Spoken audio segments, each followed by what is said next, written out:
এক ব্যক্তি প্রচুর ইবাদত করত, আল্লাহ পাক তার ইবাদত করার জন্য পাহাড়ের চূড়ায় একটা সুন্দর ব্যবস্থাও করে দিয়েছিলেন। সেখানে ডালিম গাছ হতো, ঝর্ণা আসতো, খাবারের কোনো অভাব নাই।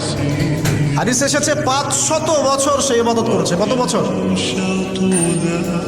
কিয়ামতের মাঠে এই ব্যক্তির অবস্থা এমন হবে, তাকে জান্নাতে প্রবেশ করানোর জন্য নিয়ে যেতে বলা হবে যাও আমার রহমতে জান্নাতে চলে যাও। আল্লাহ পাক তাকে এই কথাটা বলবেন, কিন্তু এই ব্যক্তি বলবে আমার আমলের কারণে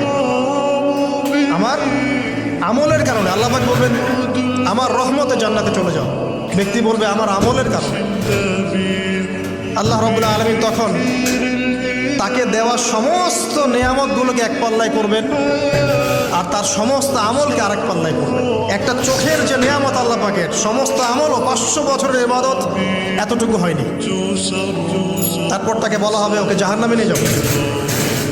এবার জাহান্নামে যাওয়ার সময় সে বলবে আল্লাহ তোমার রহমতে আমাকে মাফ করে দাও।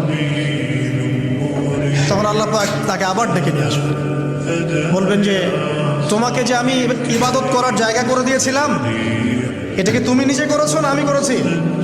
সে বলবে আপনি করেছেন। তোমাকে যে আমি সৃষ্টি করেছিলাম তখন কি তুমি কোনো আমল করেছিলে? বলবে না। তাহলে তোমাকে যে সৃষ্টি করেছি আমি, এটা কি তোমার আমলের কারণে? না। তোমাকে সারা দুনিয়াতে এত নিয়ামত দিয়েছি, এটা কি তোমার আমলের কারণে? সে বলবে না। তখন তাকে জান্নাতে প্রবেশ করানো হবে। কিয়ামতের মাঠে এমন অনেক ঘটনা ঘটবে যেটা আমাদের চিন্তার বাইরে।